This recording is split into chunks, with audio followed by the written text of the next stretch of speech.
तर नमस्कार मित्रांनो, स्वागत आहे तुमचं आपल्या एका नवीन व्हिडिओमध्ये. जसं की आपण मागच्या व्हिडिओमध्ये पाहिलं की आपण युनिट 2 चालू केलेलं आहे MWCचं आणि युनिट 2 मधील आपण 2.1 कव्हर केलेलं आहे आणि आज आपण करणार आहे 2.2 कव्हर करणार आहे, ज्यात आहेत आपल्या काही टेक्निक्स आपण पाहणार आहे. जसं की इथं तुम्ही पाहू शकता. आता हा आहे आपला युनिट 2 चा सिलेबस. त्यात आपण काल इंटरफेस पाहिलेले आहेत. 2 प्रकारचे इंटरफेस कालचा व्हिडिओ तुम्ही पाहिलेलाच असेल. आता आपण 2.2 पाहत आहे. तो आहे improving coverage and capacity in a cellular system. आपली जी सेल्युलर सिस्टीम आहे त्यात जर आपल्याला कॅपॅसिटी जर वाढवायची असेल, सिस्टीमची कॅपॅसिटी जर इन्क्रीज करायची असेल, युजर्स जास्तीत जास्त युजर्स तिथे राहू शकतात, तिथे यूज करू शकतात mobile phone without any problem, तर आपण कोणते टेक्निक्स वापरणार तिथं. आता आपल्याला सिलेबसमध्येच मेन्शन टेक्निक आहेत, त्याच आपण टेक्निक पाहणार आहे. पहिली टेक्निक आहे आपल्याकडे सेल स्प्लिटिंग, दुसरी आहे सेक्टरिंग, तिसरी आहे मायक्रो सेल झोन कन्सेप्ट आणि चौथी जी आहे ती आहे रिपीटर्स फॉर रेंज एक्सटेन्शन. ह्या 4 टेक्निक आहेत. ह्या 4 टेक्निक आपण प्रॉपरली मी तुम्हाला समजून सांगणार आहे. तर व्हिडिओ शेवटपर्यंत बघा आणि आजच्या व्हिडिओमध्ये आपण 2.2 कव्हर करणार आहे. आता जसं की तुम्ही इथं पाहू शकता की पहिल्यांदा तर काय आहे ती मी डेफिनेशन दिली, तुम्ही वाचूया पण एकदा ती.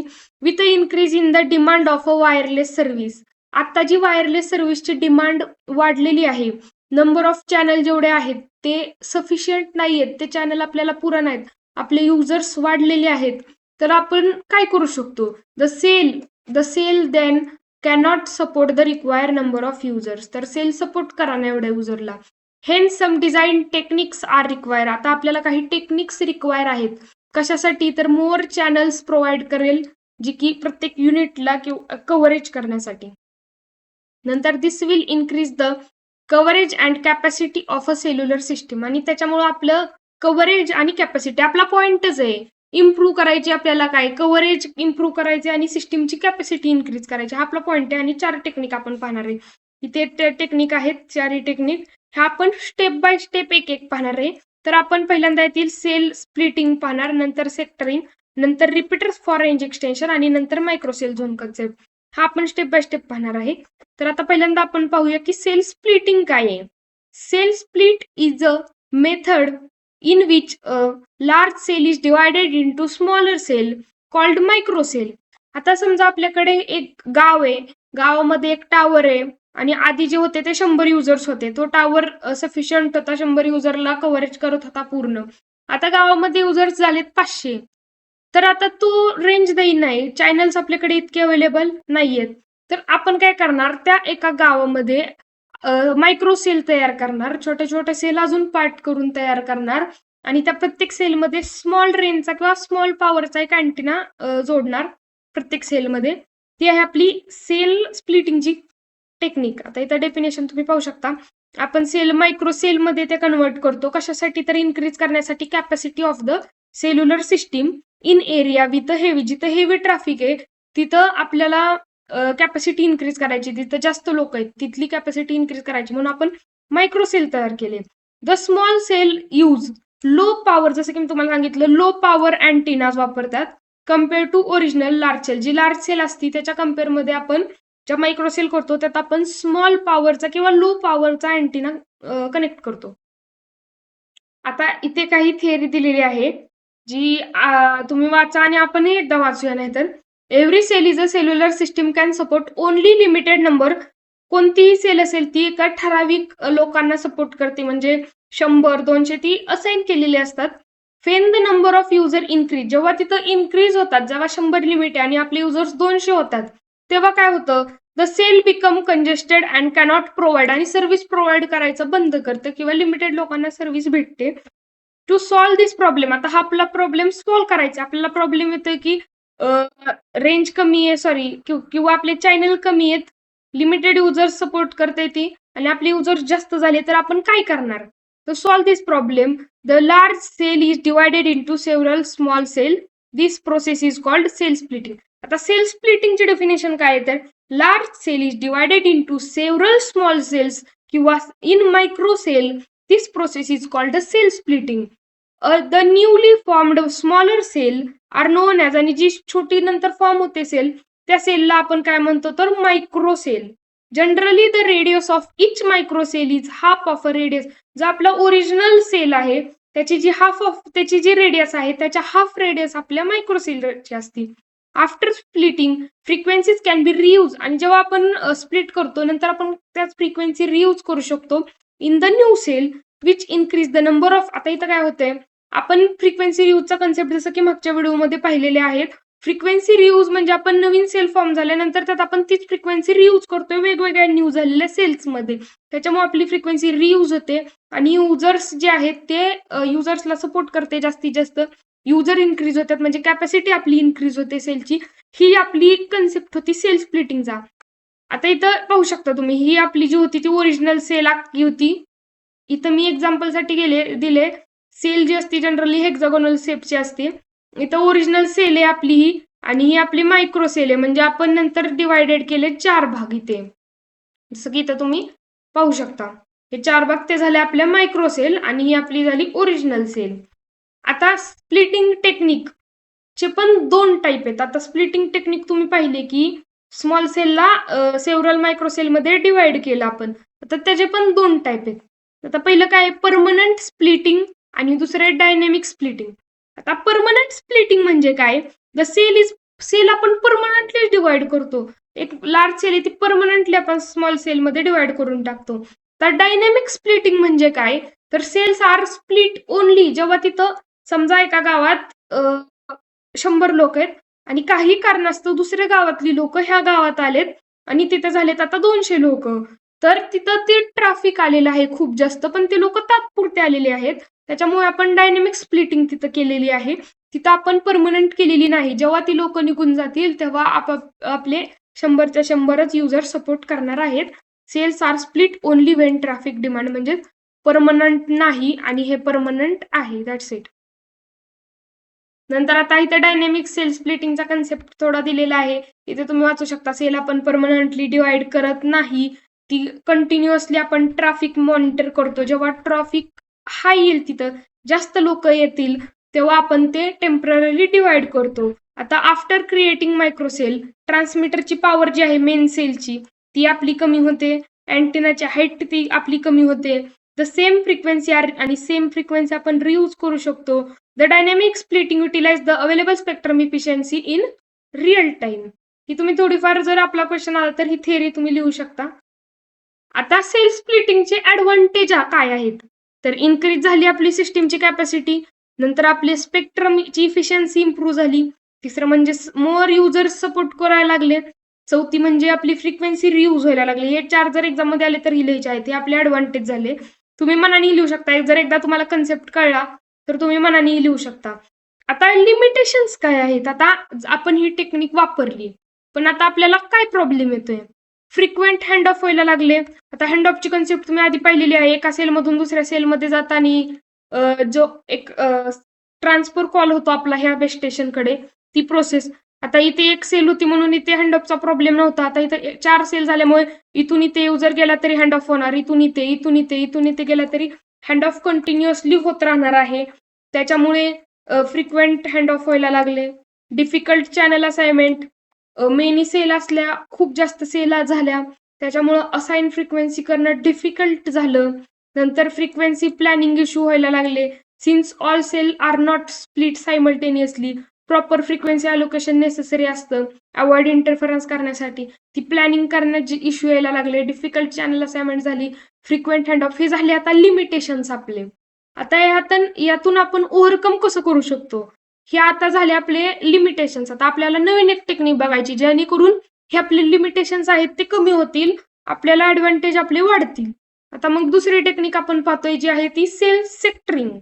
आता सेल सेक्टरिंग मध्ये काय सांगता आपल्याला, cell sectoring is a technique use to increase the capacity of a cellular system. Cellular सिस्टीमची कॅपॅसिटी वाढवायसाठीच आपण जी आहे ती ही सेक्टरिंग आणलेली आहे. आणि रिड्यूस काय होते ह्यात तर इंटरफरन्स. आता इथं तुम्ही पाहिलं, इथं अवॉइड इंटरफरन्स करण्यासाठी आपण प्लॅनिंग करत होतो पण होत नव्हतं, इश्यू येत होता. त्याच्यासाठी आपण ही आणलेली आहे जिथं रिड्यूस होते काय, interference. In this technique the omni directional antenna at the base station is replaced by directional antenna. आता इथे जे आहे ते ओमनी डायरेक्शनल अँटिना जो आहे बेस स्टेशनला तो आधी वापरत होतो, आता आपण वापरतोय directional antenna. The cell radius remain constant. आता मागच्या सेल स्प्लिटिंग मध्ये काय होत होती, सेल रेडियस ती हाफ होत होती, इथं सेल रेडियस आहे ती कॉन्स्टंट आहे. तुम्हाला जेव्हा डिफरन्स लिहायला येईल की सेल स्प्लिटिंग आणि सेल सेक्टरिंग मध्ये डिफरन्स लिहा, तेव्हा तुम्हाला हे पॉईंट फायद्यात होणार आहेत. सेल स्प्लिटिंग आता एक पॅरामीटर जर असा रेडियस कशी आहे, तर तुम्ही लिहिणार की सेल सेक्टरिंग मध्ये रेडियस कॉन्स्टंट आहे, इकडं ओरिजिनल सेलच्या हाफ रेडियस असते, मायक्रो सेलची रेडियस चेंज होते, एवढं लिहिलं तर चालते. But the signal to interference ratio improve झाला सिग्नल टू इंटरफरन्सचा. Sectoring help support more user in same coverage area. जास्त युजर्सला एकाच एरियात जास्त युजर्सला सपोर्ट भेटायला लागला. आता याचा कन्सेप्ट पाहूया आपण. Co channel interference is a reduce by using directional antenna. Main गोष्ट म्हणजे सेल स्प्लिटिंग मध्ये वापरत होतो आपण omni directional antenna, cell sectoring मध्ये वापरतो आपण directional antenna. Each antenna transmit signal only with a specific sector. आपण सेक्टर मध्ये डिवाइड केला. आता पुढे आपण त्याची डायग्राम पण पाहूया. इम्प्रूव्ह SIR झाला. अलाव रिडक्शन इन क्लस्टरची साईज रिड्यूस झाली.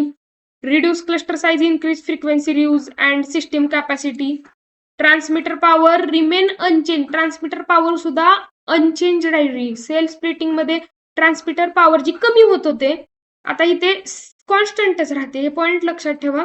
आता इथे तुम्ही पाहू शकता, आता हे जे हेक्सागोनल आपले सेल्स आहेत त्यात आपण इथे पाहू शकता, इथे इथे इथे हे सेक्टर तयार केले. हा एक सेक्टर 120 डिग्रीचा, हा एक 120 डिग्रीचा, हा एक 120 डिग्रीचा सेक्टर. आता ही 60 डिग्री सेक्टरिंग आहे आणि ही 120 सेक्टरिंग आहे. हे दोन, जसं की आपण सेल स्प्लिटिंग मध्ये पाहिलं त्याचे दोन टाईप होते. आता सेल सेक्टरिंग मध्ये सुद्धा दोन टाईप आहेत, ते म्हणजे 120 डिग्री सेक्टरिंग आणि 60 डिग्री सेक्टरिंग. इथे डायग्राम मध्ये पाहू शकता, 120 म्हणजे आपण 3 पार्ट करतोय एका सेलचे आणि 60 डिग्री मध्ये आपण 6 पार्ट करतो एका सेलचे. आता टाइप ऑफ सेक्टरिंग 120 आणि 60. 120 मध्ये काय करतोय, cell is divided into 3 sector. Each sector cover 120 degree area. Uses 3 directional antenna. आता इथे किती 3 डायरेक्शन, इथे 3 सेक्टर असल्यामुळे 3 डायरेक्शनल अँटिना वापरतोय आपण. इथे 60 डिग्री मध्ये cell is divided into 6 sector.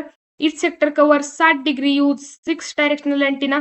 Channel are divided into groups and assign to specific sector only.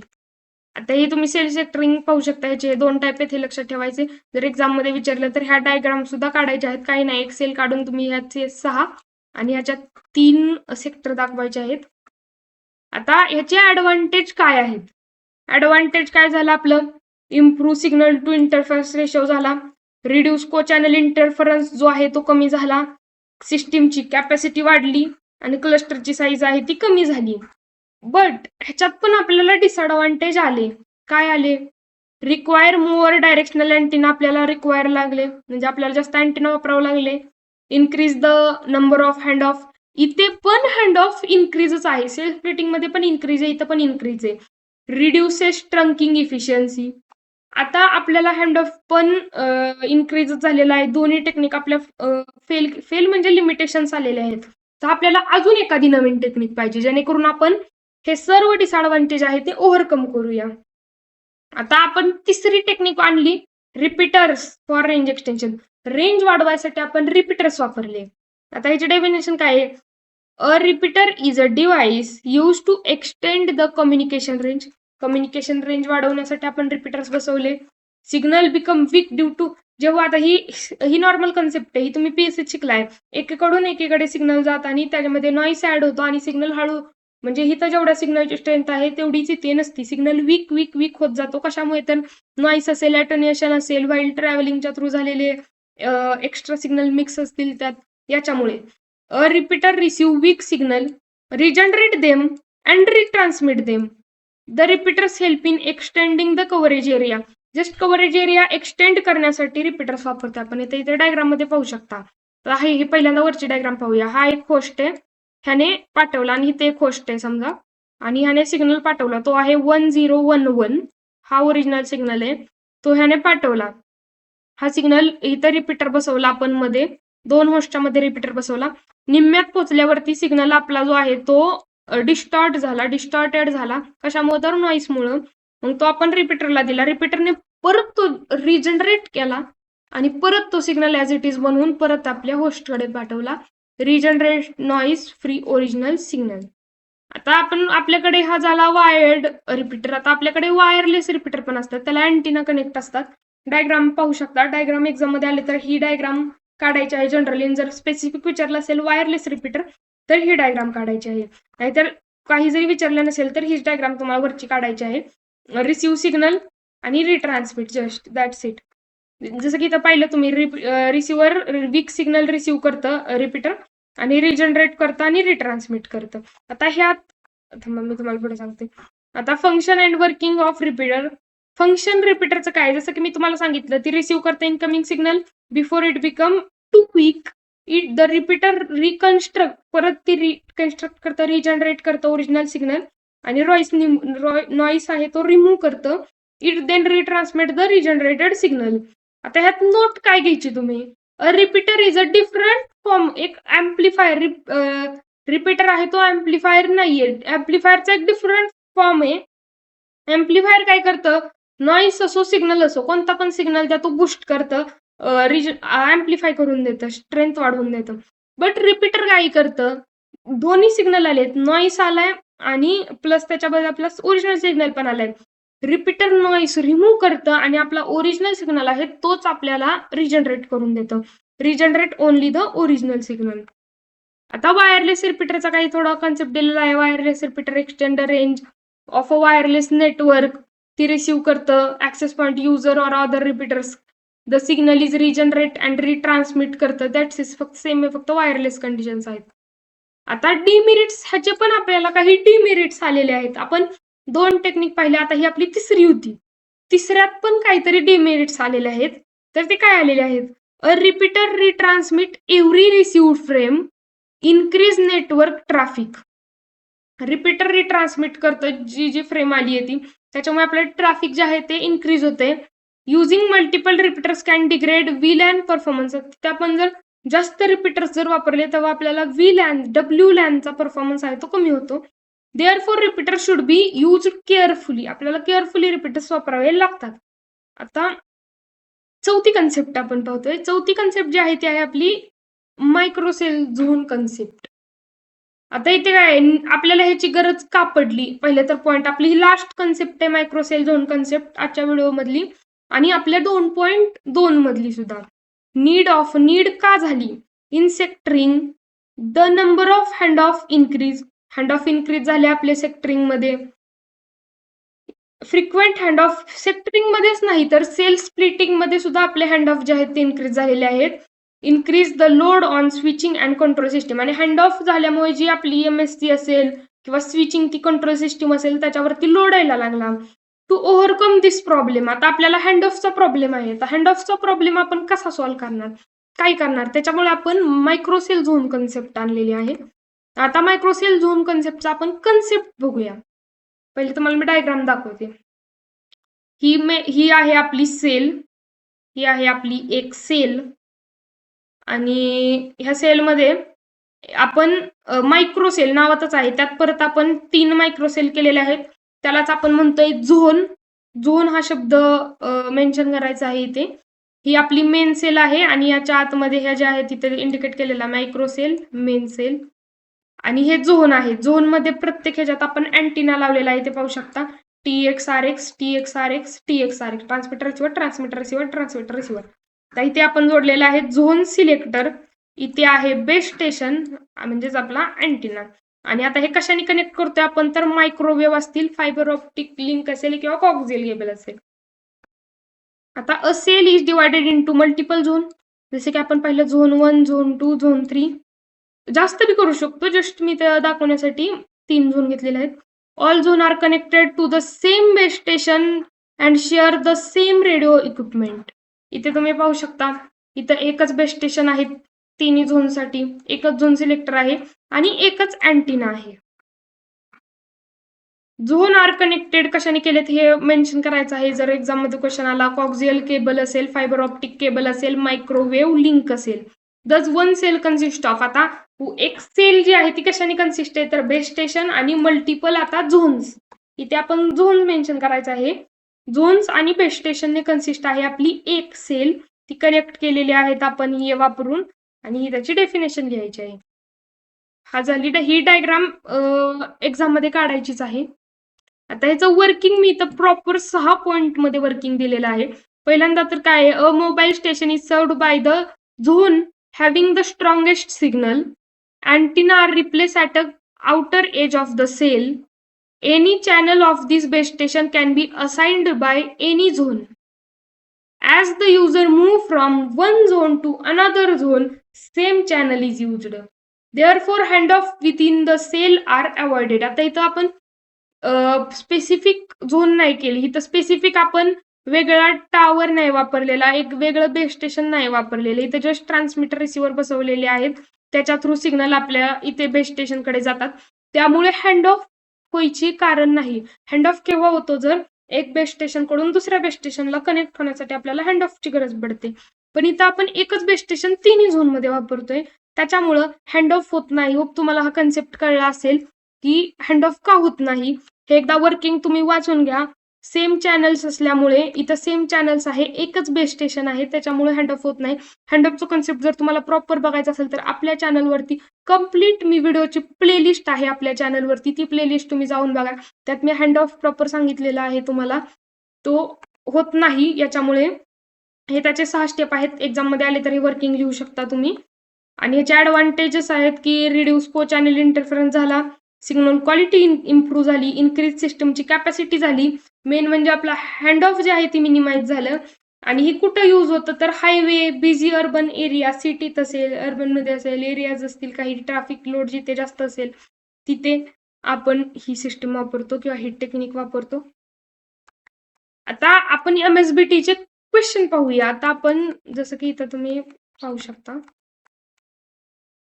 Syllabus मध्ये, इथे आपण 2.2 कव्हर केलेला आहे. आपण सेल स्प्लिटिंग पाहिली, सेक्टरिंग पाहिली, मायक्रो सेल झोन कन्सेप्ट पाहिला आणि range repeaters for range extension पाहिलं. हा ऑलमोस्ट आपला एवढा कव्हर झालेला आहे. आता आपण नेक्स्ट व्हिडिओमध्ये 2.3 हा पाहणार आहे. हे पॉइंट आपण कव्हर करणार आहे, म्हणजे हा आपला लास्ट पॉइंट असणार आहे, म्हणजे आपलं युनिट 2 सुद्धा संपलेला आहे आणि हा सिलेबस तुम्हाला 18 मार्क्स साठी आहे. आता MSBT चे क्वेश्चन आपण पाहतोय की MSBT चे क्वेश्चन कसे येतात. आपण हे क्वेश्चन प्रत्येक व्हिडिओमध्ये घेतो, प्रत्येक टॉपिकचे आपण PYQ घेतो. आता इथं आपण पाहू शकतो, इथं काय विचारले आपल्याला समर 15 आणि समर 22 ला सुद्धा हा क्वेश्चन रिपीट झालाय 4 मार्क्स साठी. इथं स्टेट कॅपॅसिटी इम्प्रुव्हमेंट, इथं मेथड सांगायचे आहेत आणि त्याचे लिमिटेशन. कोणत्याही 2 मेथड 4 मार्क्स साठी एक्सप्लेन करायच्या. तुम्ही सेल स्प्लिटिंग करा, सेल सेक्टरिंग करा, फक्त त्याच्या डायग्राम नीट काढा, त्याचे टाईप लक्षात ठेवा, डायनॅमिक, परमनंट, नंतर सेक्टरिंगचे 120, 60 असे टाईप त्याचे ध्यानात ठेवा. नंतर क्वेश्चन नंबर 2 आहे state 4 ways to improve capacity. इथे 4 वेज लिहायचे आहेत, जस्ट स्टेट करायचं आहे 4 तुमचे टेक्निक, आणि नंतर त्यातली जी रिपीटर्स आहेत यूज करतो आपण ती एक्सप्लेन करायची आहे. समर 16 विंटर 17ला 4 मार्कला आलेला आहे. State the different technique use to improve capacity, इथं पण तेच आहे, फक्त डिटेलमध्ये डिस्क्राईब करायची सेल सेक्टरिंग विंटर 16ला. म्हणजे तुम्ही 4ही टेक्निक प्रॉपर करून ठेवायच्यात. एक्झाम मध्ये कोणतीही एक कन्फर्म, 2 किंवा 1 कन्फर्म विचारली जाणार आहे, कन्फर्म. त्याच्यामुळे तुम्ही हा पॉईंट सोडायचाच नाही. 4ही टेक्निक परमनंटली डोक्यात फिट करून घ्या तुमच्या. विंटर 16 नंतर समर 24ला पण लिस्ट द कॅपॅसिटी, ते कॅपॅसिटी इम्प्रूव्ह करण्याच्या मेथड लिस्ट करायच्या, नंतर मायक्रोसेल जी आहे ती एक्सप्लेन करायची. 6 मार्क्स साठी विचारलेला क्वेश्चन आहे, तुम्ही स्किप करायचा नाही जर तुम्हाला स्कोर करायचा असेल 5व्या सेमिस्टर मध्ये. समर 24ला विचारलेला आहे, आता जस्टचा क्वेश्चन आहे.